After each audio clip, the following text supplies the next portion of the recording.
এই মুহূর্তে মালদ্বীপের প্রেসিডেন্ট হাউসের সামনে দাঁড়িয়ে আছে। দেখছেন মালদ্বীপের প্রেসিডেন্ট হাউস এবং মালদ্বীপের যে পতাকা, এটাকে কবুতর চত্বর নামেও পরিচিত। জায়গাটা আপনারা দেখতে পাচ্ছেন, অসংখ্য কবুতর এই এলাকাতে আছে। এবং পাশেই আমরা যে উল্টো পাশে দেখি, উল্টো পাশে কিন্তু এখানে সমুদ্র আছে, জেটি নাম্বার 1, জেটি নাম্বার 2। এখানে সামনে আছে ভাই,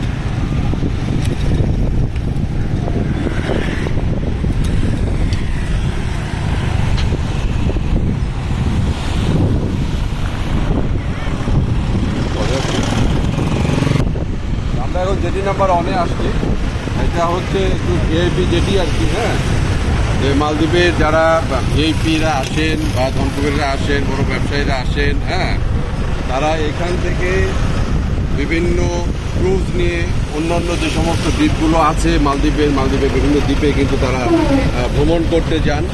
সুতরাং এটা একটা ইম্পর্টেন্ট জায়গা, আমরা আপনাদের দেখাতে চেষ্টা করছি। আর একটু সামনে আসি ভাই।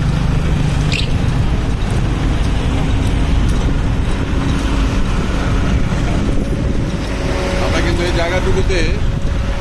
জায়গাটুকুতে কিন্তু মালদ্বীপের এয়ারপোর্ট থেকে মালদ্বীপ এয়ারপোর্ট থেকে আমরা কিন্তু এখানে এই যে ফেরিতে করে এখানে আসছি, তারপরে ট্যাক্সি নিয়ে আসছি। খুবই শর্ট জায়গা, কিন্তু খুবই সাজানো গোছানো পরিপাটি একটা শহর। আপনারা যারা এখানে ভিজিট করতে চান তারা আসবেন, দেখবেন এবং সুন্দর ভালো লাগবে। এবার যে জলরাশিটা অত্যন্ত নীল এবং স্বচ্ছ জলরাশি, এটা ভারত মহাসাগরের জলরাশি, অত্যন্ত সুন্দর। মালদ্বীপে এই পরিবেশটা দেখার আছে, অসংখ্য দ্বীপ আছে এখানে। মালদ্বীপের প্রেসিডেন্ট হাউসের সামনে থেকে আপনাদের সকলকে আন্তরিক শুভেচ্ছা জানাচ্ছি। ভালো থাকবেন, সুস্থ থাকবেন।